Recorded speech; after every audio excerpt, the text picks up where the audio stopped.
दोस्तों मैं आपका YouTube चैनल स्टॉक मार्केट दबंग पे एक बार फिर से स्वागत करता हूं। जैसा कि आप जानते हैं कि हमने एक वीडियो सीरीज स्टार्ट कर रखी है जिसमें हम उन स्टॉक्स के बारे में एनालिसिस करने की कोशिश करते हैं जो हमें लगता है कि आने वाले कुछ सालों में बहुत ही जबरदस्त मल्टीबैगर रिटर्न्स देने की काबिलियत रखते हैं। उसी सीरीज में हम जो आज का स्टॉक लेके आए हैं उसका नाम है KEI industries, earlier known as Krishna electrical industries.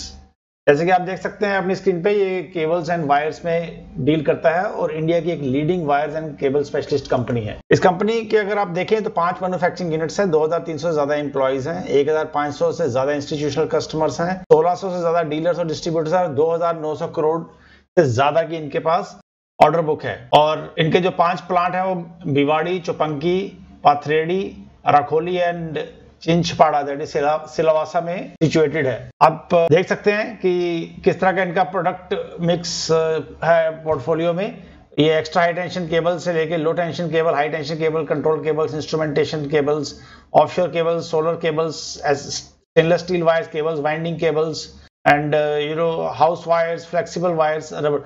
तो पूरे का पूरा गैम्बट ऑफ वायर्स जो है वो कवर करते हैं। और ये बेसिकली कहाँ पे काम आती है? Powers, oil refineries, railways, automobile, cement, steel, fertilizer, textile, real estate, जो कि एक बहुत बड़ा सेक्टर है इनके लिए। अगर आप देखें तो एक वेल डाइवर्सिफाइड है जैसे मैंने आपको बताया है, और इसमें वाइड प्रोडक्ट बास्केट आप देख सकते हैं बेसिकली स्क्रीन के ऊपर। तो पावर सेक्टर आप जानते हैं कि electrification of rural areas India में एक बहुत बड़ा प्रोग्राम चल रहा है। इसमें बहुत ज्यादा extra high tension cables, high tension cables वगैरह की जरूरत पड़ती है।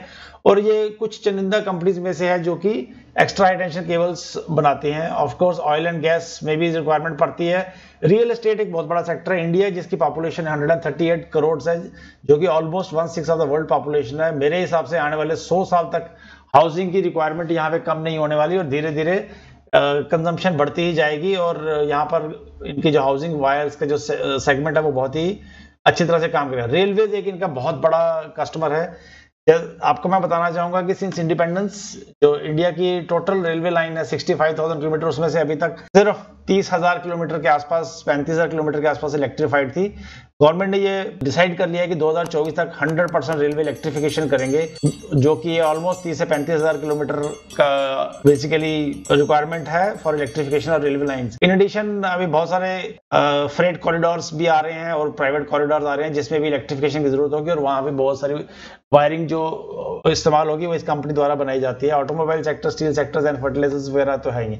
अच्छी बात इस कंपनी की ये है कि इसका जो पोर्टफोलियो है, जो इसका जो सेल्स है, वो बहुत हाई एंड कस्टमर्स को ही फोकस नहीं है। जैसे कि आप देख सकते हैं कि जिनके टॉप 10 कस्टमर्स हैं वो उनको सिर्फ ये 23 ओनली 1/4 ऑफ द प्रोडक्ट्स जो उनके टॉप 10 कस्टमर्स को बेचते हैं, बाकी ये रिटेल, एक्सपोर्ट और बाकी जगह पर भी बेचते हैं। आप देख सकते हैं इनकी जो कैपेसिटी है, जो एक भिवाड़ी में है cables 57,400 kilometre, house wires 1,90,000 kilometre, stainless steel wires 6,600 kilometre. फिर उन्होंने रखोली में 2002 में अपना प्लांट खोला जिसमें केबल्स की कैपेसिटी एडिशन की गई 30,000 किलोमीटर और हाउस वायर 6,27,000 किलोमीटर, जिसका इनको रिजल्ट्स अच्छे देखने को मिले। और आप देखेंगे आगे जाके इनका प्रॉफिट कैसे स्काई रॉकेट किया और इसका स्टॉक प्राइस भी अकॉर्डिंगली बड़ी तेजी से बढ़ा है आगे जाके।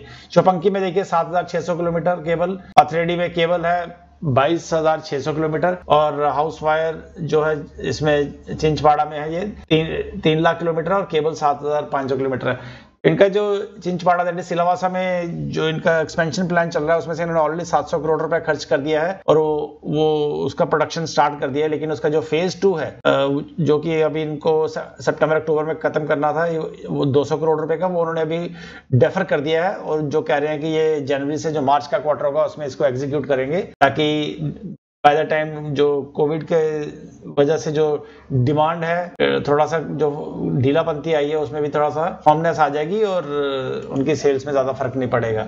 आप देखिए इनका जो प्रेजेंस है वो पैन इंडिया है, और जैसे मैंने आपको बताया कि टॉप 10 कस्टमर इनके 23% के आसपास है, दैट इज 25% टोटल सेल्स। लेकिन रिटेल भी देखिए आप 33, 1/3 of the sale is with the retails. इनका अगर आप डिस्ट्रीब्यूशन नेटवर्क देखेंगे नॉर्थ, साउथ, ईस्ट, वेस्ट में अच्छी तरह से इस्टेब्लिश्ड है। और इसका बेसिक स्ट्रेंथ क्या है कि इनके पास all cities, metros, tier 1, tier 2 में इनका अच्छा नेटवर्क है। 22 depots across India, 34 marketing offices हैं across the country and companies focusing on marketing through various brand promotion activities via multiple communication channels. आप कई बार न्यूज चैनल्स पे भी देखते हैं कि उनका जो लैपटॉप वो यूज करते हैं उसमें KEI इंडस्ट्री का लोगो लगा होता है। इवन आईपीएल के जो मैचेस की शर्ट्स हैं उस पर भी आप देख सकते हैं कि बड़े सालों से ये इंडस्ट्री का लोगो लगा होता है। एक्सपोर्ट एक बड़ा अच्छा इनका अपॉर्चुनिटी है, आप इनकी प्रेजेंस देख सकते हैं एक्सपोर्ट में। फाइनेंशियल ईयर 16 में जो इनका एक्सपोर्ट टोटल सेल्स 191 करोड़ था, वो भी 2020 में बढ़ के ऑलमोस्ट 900 करोड़ आ चुका है, जो कि 20% ऑफ देयर टोटल सेल्स था फाइनेंशियल ईयर 2020 में। और इनका एक्सपोर्ट का ऑर्डर बुक भी काफी अच्छा है एज ऑफ नाउ 31 जुलाई तक 507, जो कि बढ़ता ही जाने वाला है। इनका फंडामेंटल मैं दिखाना, रेवेन्यू ग्रोथ जबरदस्त है, एबिटा मार्जिन्स भी जबरदस्त, प्रॉफिट ग्रोथ देखिए आप कैसे जबरदस्त तरीके से बढ़ा है पिछले कुछ सालों में। और यहां मैं दिखाना चाहूंगा कि नेट डेट टू इक्विटी, अगर आप ये ब्लू लाइन देखें तो ये बड़ी तेजी से पिछले कुछ सालों से नीचे की तरफ आया और 0.2 पे है फाइनेंशियल ईयर 20 में। और नेट डेट टू एबिटा भी आप देखिए बड़ी तेजी से कम आया, जो कि किसी भी कंपनी के लिए बहुत कंफर्ट की बात हो सकती है। शेयर होल्डिंग पैटर्न भी अगर आप देखें तो प्रमोटर 41% होल्ड कर रहा है, एफआईआईज 15% है, डीआईआईज 31% है और पब्लिक 18% है। और इंस्टीट्यूशंस में आप देखिए म्यूचुअल फंड्स जो होल्ड कर रहे हैं, फ्रैंकलिन टेम्परेरी होल्ड कर रहा है, HDFC asset management mutual fund hold कर रहा है, DSP India, Massachusetts institute of technology, Sundaram asset management and others. तो बहुत सारे म्यूचुअल फंड्स का भी इसमें इंटरेस्ट है। तो ये कंपनी बिकॉज ऑफ इस परफॉर्मेंस बहुत सारे बड़े बड़े प्लेयर्स का एक फेवरेट कंपनी बन चुका है। तो अभी कंपनी के बारे में इतना देखने के बाद आइए थोड़ा सा हम इसके फंडामेंटल्स के बारे में बात करते हैं। मार्केट कैप इस कंपनी का 3000 करोड़ के आसपास है, ये एक स्मॉल कैप कंपनी है। करंट प्राइस 350 करोड़ के 50 रुपीज के आसपास है। और देखिए हाई इस कंपनी का 615 है, जो 52 वीक्स आई है। एंड स्टॉक भी बहुत ही रीजनेबल है। अगर आप 2020 की बात करें तो ये 12 की पी पे घूम रहा है, लेकिन अगर हम 2022 की बात करें तो ये तो उससे भी कम पी, 10 या 10 के नीचे की पी पे घूम रहा है।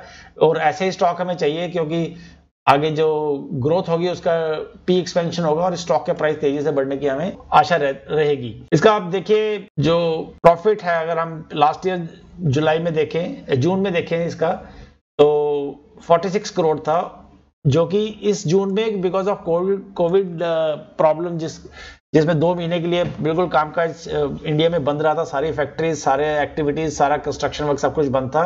उसके बावजूद भी इस कंपनी ने 46 करोड़ की जगह सिर्फ 36 करोड़ का प्रॉफिट दिखाया है, जो कि 1 महीने के काम के लिए बहुत ही काबिल तारीफ परफॉर्मेंस है इस कंपनी द्वारा।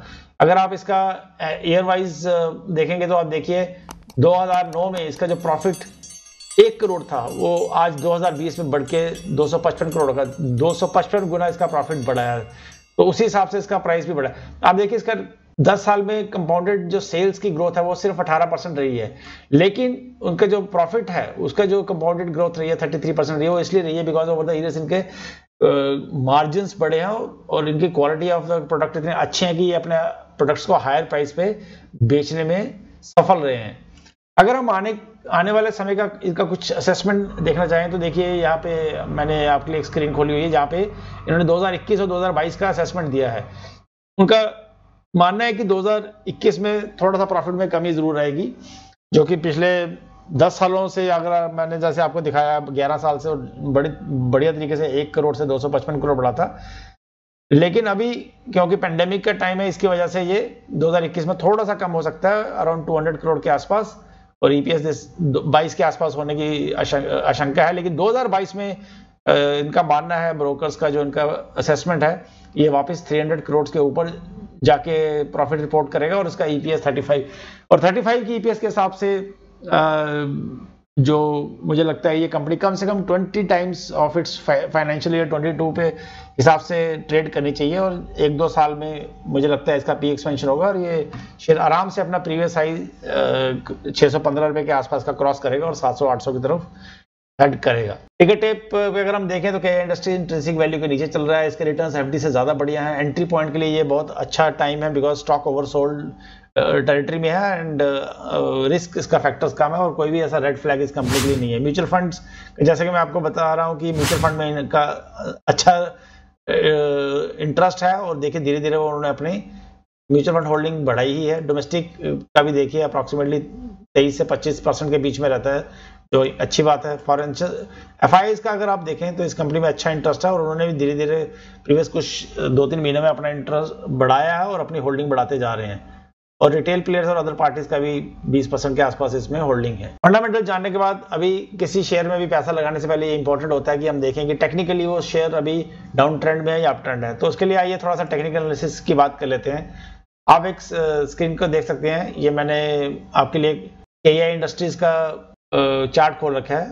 तो अगर आप देखें 2009 में ये शेयर अराउंड 10 रुपए के आसपास गया था। 10 रुपए से अगर हम आज बात करें तो क्रैश के बाद भी इस 35 गुना के रिटर्न्स दे रहा है। किसी ने 1 लाख रुपए लगाए होते हैं शेयर में तो आज 35 लाख फिर भी होते हैं। क्रैश के बाद की बात कर रहा हूं मैं, और अगर क्रैश के पहले बेचा होता तो ये इसके 60 गुना रिटर्न होते, 1 लाख के 60 लाख मिलते।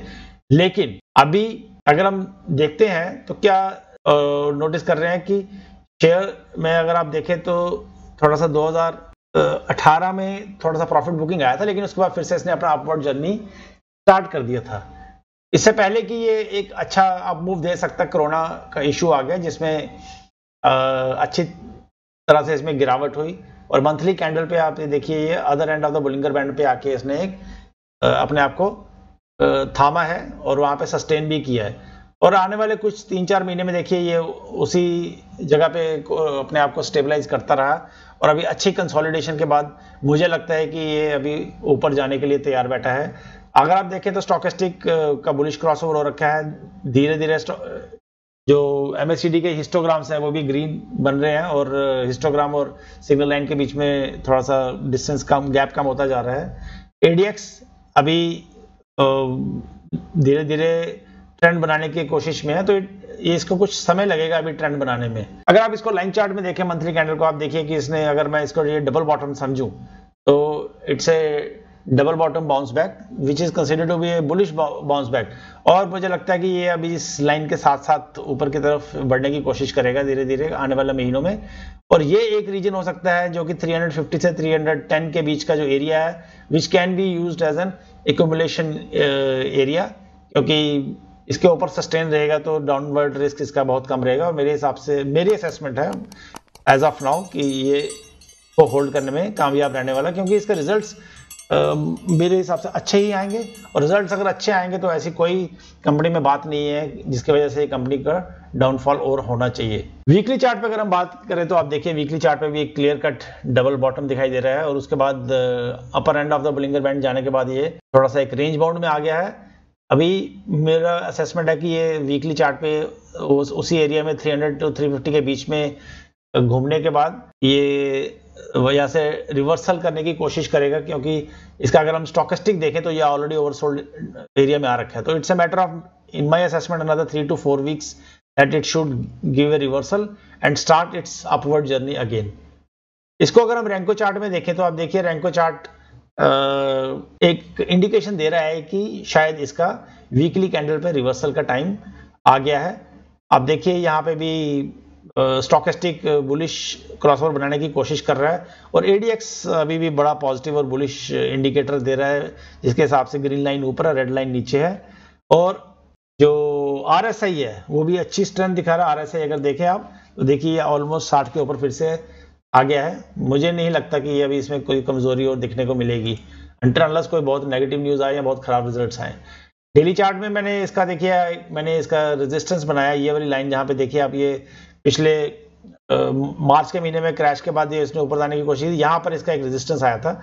उस रेजिस्टेंस को इसने जून के महीने में क्रॉस किया है और अभी तक उस रेजिस्टेंस के ऊपर ही घूम रहा है, और ऊपर ये रेजिस्टेंस अब इसके लिए सपोर्ट बन चुका है। और ऊपर अगर हम देखें तो 200 मूविंग की जो एवरेज है वो इसके लिए एक रेजिस्टेंस बन चुकी है। तो अभी ये इसी रेंज में घूमने के बाद मुझे लगता है कि थोड़े समय में ये ब्रेकआउट देने की कोशिश जरूर करेगा आने वाले कुछ हफ्तों या कुछ महीनों में। डेली चार्ट पे देखिए तो इसने रैंको चार्ट में 3 ग्रीन कैंडल्स बना दिए, जो एक बड़ा अच्छा बुलिश